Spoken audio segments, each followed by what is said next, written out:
নমস্কার। কবিতা পাঠের সময় এখন। আমরা কবিতা পাঠে ছিলাম, আমরা কবিতা পাঠে আছি এবং আমরা কবিতা পাঠে থাকব।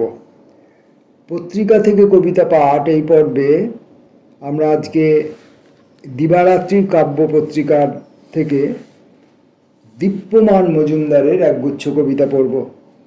সম্ভবত দীপ্যমান মজুমদারের কবিতা এর আগে আমি পড়িনি, পড়েছি কিনা স্মরণ করতে পারি না। দীপ্যমান মজুমদারের কবিতা। প্রথম কবিতার নাম অরণ্যের কাছে মানুষের শপথ। প্যানের বাঁশিতে আজও ঘুমিয়ে আছে অরণ্যের পুরনো সুর। গাছের পাতায় ভোরের আলো ঝরে পড়ে, হেরা সেখানে ছুঁয়ে দেয় অমল মেঘের কণা।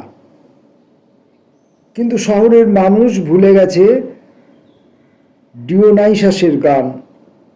প্লাস্টিকের থলির ভেতর বন্দি করেছে বসন্ত। পৃথিবীর শিরায় বয়ে যাওয়া সবুজ রক্ত ধীরে ধীরে শুকিয়ে যাচ্ছে ধাতব সড়কের নিচে। পৃথিবীর শিরায় বয়ে যাওয়া সবুজ রক্ত ধীরে ধীরে শুকিয়ে যাচ্ছে ধাতব সড়কের নিচে।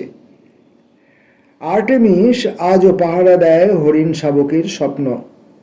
অ্যাথেনা হাত রাখে শিশুর কপালে, তবু মানুষ কেটে ফেলে গাছ, দূষিত করে নদী, ধ্বংস করে নিজেরই নিঃশ্বাস। তখনই জিউসের বজ্র নামে নীরব আকাশে কোনো শাস্তি নয়, শুধু এক সতর্কতা। যেন প্রকৃতি বলে দেয়, মানুষ, তুমি যদি অরণ্য হারাও তুমি নিজেকেই হারাবে। অ্যাপেলোর আলোয় ঝরে পড়ে প্রতিজ্ঞার বীজ। পৃথিবীর কানে ভেসে আসে এক ধ্বনি, আমরা আবার ফিরব গাছের কাছে, আমরা আবার ফিরব নদীর পাশে, আমরা আবার শিখব প্রকৃতির সঙ্গে বেঁচে থাকার গান।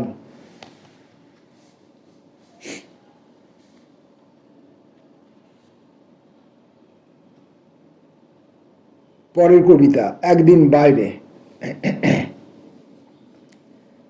সকালে কাগজে ডুবেছিলাম, ডেডলাইনের মতোই কফির কাপে ঝড়। অফিসের ঘড়ি থেমে থাকে না, কিন্তু আমাদের হাসি থমকেছিল কবে থেকে। হঠাৎ সিদ্ধান্ত, আজ আর গুগল সিট নয়, চলো বেরিয়ে যাই একটু দূরে। অচেনা রাস্তা, চেনা মুখের ভিড়, হাওয়ার সাথে মিশে যায় হাসির শব্দ। মোবাইলের স্ক্রিন থেকে কিছুটা সময়ের জন্য মুক্তি, সেলফিতে বন্দী হয় মনের জ্যোৎস্না। কেউ গায় পুরনো গান, কেউ খুঁজে ফেরে আড্ডার ভিতরে শৈশব, কেউ চুপচাপ তাকিয়ে থাকে আকাশের দিকে, যেন কিছু বলতে চায় কিন্তু বলতে পারে না। একদিনের আউটিং ক্লান্ত জীবনের ভাঁজে ছড়িয়ে দেয় নীল রঙের কিছু স্বপ্ন। আগামীকাল আবার ফিরব অফিসে, ল্যাপটপ, মিটিং, গুগল শিটের কোলাহলে। কিন্তু আজ আমরা কেবল মানুষ, সহকর্মী নয়, বন্ধু।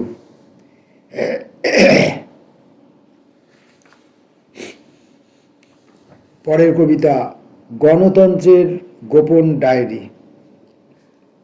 আজকাল খবরের কাগজ খুললেই দেখি সব কিছুই উন্নয়নশীল।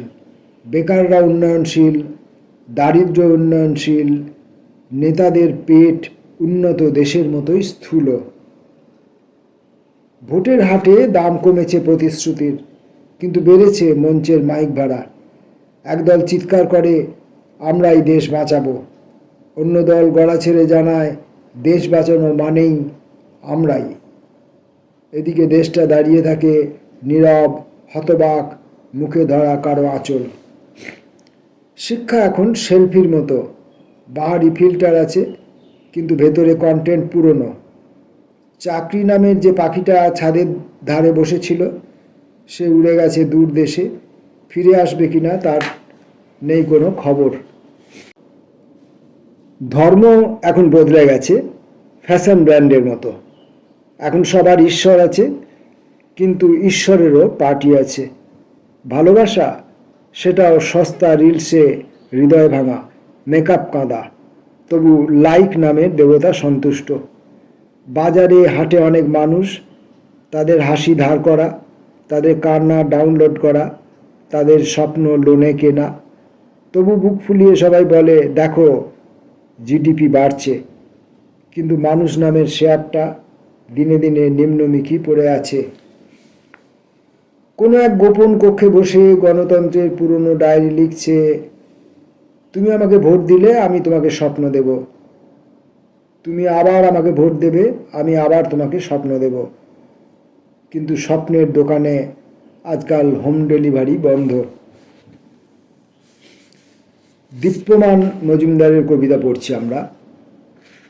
কবিতার মধ্যে বক্তব্য, সাম্প্রতিকতা, প্রযুক্তি এবং রাজনীতি ও সমাজের হাল আমলের বিভিন্ন বৈশিষ্ট্যাদি স্পষ্ট ভাষায় উল্লেখ আছে, যেখানে আমরা তাঁর লেখার মধ্যে একটু কাব্যিক অনুষঙ্গ হয়তো কম পাচ্ছি। হয়তো কখনো কখনো কবিতার মধ্যে কাব্যিক অনুষঙ্গের ঘাটতি মেনে নিতে হয়, সময়ের চাহিদার কাছে নথি স্বীকার করতে হয়, এমনটা হতে পারে। আমরা দীপ্যমান মজুমদারের পরের কবিতাটি পড়ব, অন্তসন্ধ্যার কুরুক্ষেত্র। শহরের ভাঙা আলোয় যে নদী হারিয়েছে তার নীলিমা, তার তীরে দাঁড়িয়ে আছে নিঃশব্দ যুদ্ধ।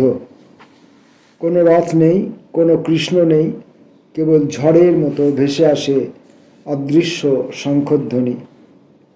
নেতারা কোনো এক প্রাচীন নায়কের ছায়া মনে করে নিজেদের, তবু বুকে জমে ওঠা অহং ছিন্ন করেছে সব আকাশ। এক সভা বসে থাকে প্রতিদিন, মুখে মধু হাতে অগ্নি, যেখানে দ্রৌপদীর আঁচল অদৃশ্য, কিন্তু টেনে নেয়ার শব্দ টিভি ডিবেটের মাইক্রোফোনে লেগে থাকে।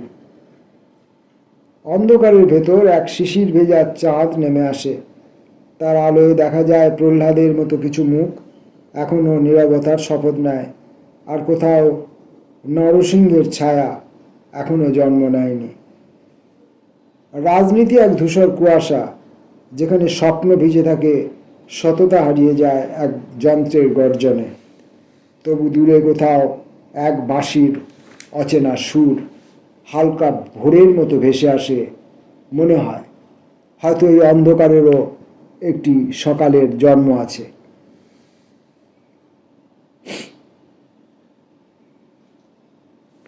কর্মের অন্তরালে। আজও দেখি পথের ধুলোয় লুটিয়ে আছে সময়ের অশ্রু। বৃষ্টি ভিজিয়ে দিয়েছে পুরনো দিনের ভাঙা প্রতিশ্রুতি। নদীর বুকের ভেতর ঘুমিয়ে আছে অসংখ্য অনামা কণ্ঠ, তারা বলে, ফল নয়, শুধু কর্মে রেখো তোমার হৃদয়ের সমস্ত স্রোত। আকাশের ভিতর ভেসে থাকে এক অদৃশ্য প্রার্থনা, সততার দীপ্তি সেখানে এক নিঃশব্দ আগুন, যা জ্বলে তবু দাহ করে না। আমরা হাঁটি অসীম গলির অন্ধকারে, স্মৃতির ছায়া হাহাকার, তবু থেমে যাই না। কর্তব্য আমাদের কণ্ঠে এক নীরব গান, যা কেবল রাতের ঘাসে জমে থাকা শিশিরই শোনে। একদিন ফল ঝরে পড়বে নিঃশব্দে, নদী খুঁজে নেবে তার অনন্ত সমুদ্র। আমরা হয়তো থাকবো না তখন, কিন্তু থেকে যাবে কাজের ধুলো মাখা অক্ষর, যেখানে লেখা থাকবে কর্মই ধর্ম, বাকিটা শূন্য। দীপ্যমান মজুমদারের আজকের মতো শেষ কবিতাটির নাম প্লাস্টিকের পৃথিবী।